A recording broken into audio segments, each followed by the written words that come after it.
৪ বছর ধরে বিদ্যুৎহীন ভোলার ২ ইউনিয়নের ১৫,০০০ মানুষ। বিদ্যুৎ সংযোগ দেওয়ার মাত্র ৭ মাসের মাথায় সাবমেরিন কেবল ছিঁড়ে যাওয়ার পর থেকে আজও সেখানে বিদ্যুৎ ফেরেনি। এতে চরম দুর্ভোগে স্থানীয় বাসিন্দারা। আরও জানাতে দৌলত খান উপজেলার মদনপুর ইউনিয়ন থেকে যুক্ত হচ্ছেন সহকর্মী ইমতিয়াজুর রহমান।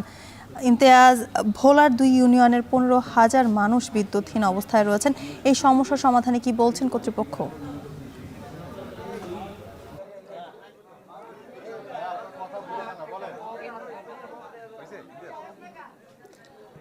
জ্যোতিকা, আজ থেকে প্রায় ৪ বছর আগে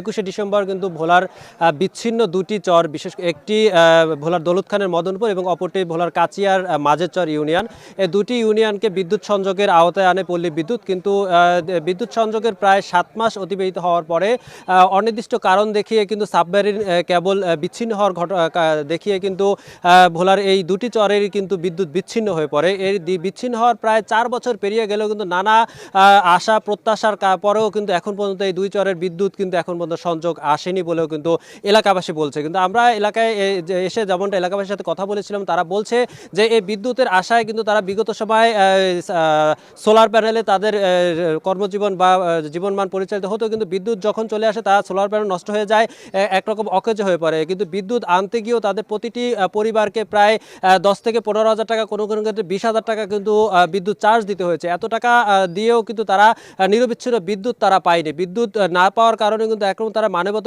জীবন পরিচালনা করতে হচ্ছে, কেননা জ্বালানি তেলের দাম, বিশেষ করে কেরোসিনের দাম বৃদ্ধি পাওয়া তারা একদম নাজেহাল হয়ে পড়েছে।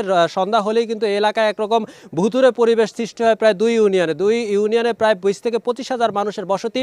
এই দুই ইউনিয়নের মানুষ কিন্তু একরকম নাজেহাল অবস্থায় রয়েছে। তবে এই বিষয়ে কিন্তু পল্লী বিদ্যুতের সাথে একাধিকবার এলাকাবাসীর পক্ষ থেকে যোগাযোগ করলেও কিন্তু নানা অজুহাত দেখিয়ে কিন্তু সাবমেরিন কেবলের ত্রুটির কথা বলেও কিন্তু এখন পর্যন্ত সংযোগের কিন্তু কোনো সুফল বা কোনো সদুত্তর দিতে পারেনি। আমরা পল্লী বিদ্যুতের সাথে কথা বলেছিলাম, পল্লী বিদ্যুতের যে সকল এখানকার যে স্টাফ দায়িত্বরত কর্মকর্তা রয়েছে তারাও কিন্তু আমাদেরকেও কিন্তু তেমন সদুত্তর দিতে পারেনি কবে নাগাদ ভোলার এই দুই ইউনিয়নের দুইটি চরে বিদ্যুৎ সংযোগ আসবে। অপরদিকে আপনাকে যদি জানিয়ে রাখি, ভোলার যে বিচ্ছিন্ন দুর্গম চরগুলো রয়েছে, কুকরিমুকরি চর, বোজাম্বেল, এই সব এলাকায় কিন্তু বিদ্যুৎ সংযোগ স্বাভাবিক থাকলেও কিন্তু ভোলা শহরের প্রাণকেন্দ্র শহরের মাত্র কিছু দূরের যেই চর, মাঝের চর এবং মদনপুর এই ইউনিয়নগুলোতে বিদ্যুৎ বিচ্ছিন্ন থাকায় কিন্তু এলাকার মানুষ একরকম ক্ষোভে ফুঁসে উঠেছে। কেন ৪ বছর অতিক্রম হওয়ার পরেও কিন্তু এখন পর্যন্ত তাদের বিদ্যুৎ সংযোগ সচল হয়নি। এতে করে তারা আজকে মানববন্ধন করছে। আমার পিছনেই দেখতে পাচ্ছেন যে ভোলার যে দৌলত খান উপজেলার মদনপুর ইউনিয়নের যেই এলাকাবাসী রয়েছে তারা নিরবিচ্ছিন্ন বিদ্যুতের দাবিতে কিন্তু তারা মানববন্ধনে অংশগ্রহণ করেছেন। তারা বলছেন যে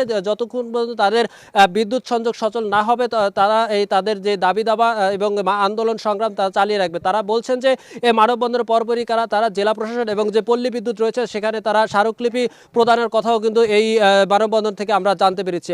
সবশেষে বলা যায় যে ভোলার যে বিচ্ছিন্ন চরাঞ্চল দ্বীপচরগুলো রয়েছে তার ভিতরে এই মাঝের চর এবং মদনপুর অন্যতম। এখানে ২০ থেকে ২৫,০০০ মানুষের বসতি। এই বিদ্যুৎ সংযোগটা সচল হলে সচল যতক্ষণ না হবে ততক্ষণ তাদের টিভি, ফ্রিজ, ফ্যান, ইলেকট্রিক যত সরঞ্জাম রয়েছে তা নষ্ট হওয়ার উপক্রম হয়ে দাঁড়িয়েছে।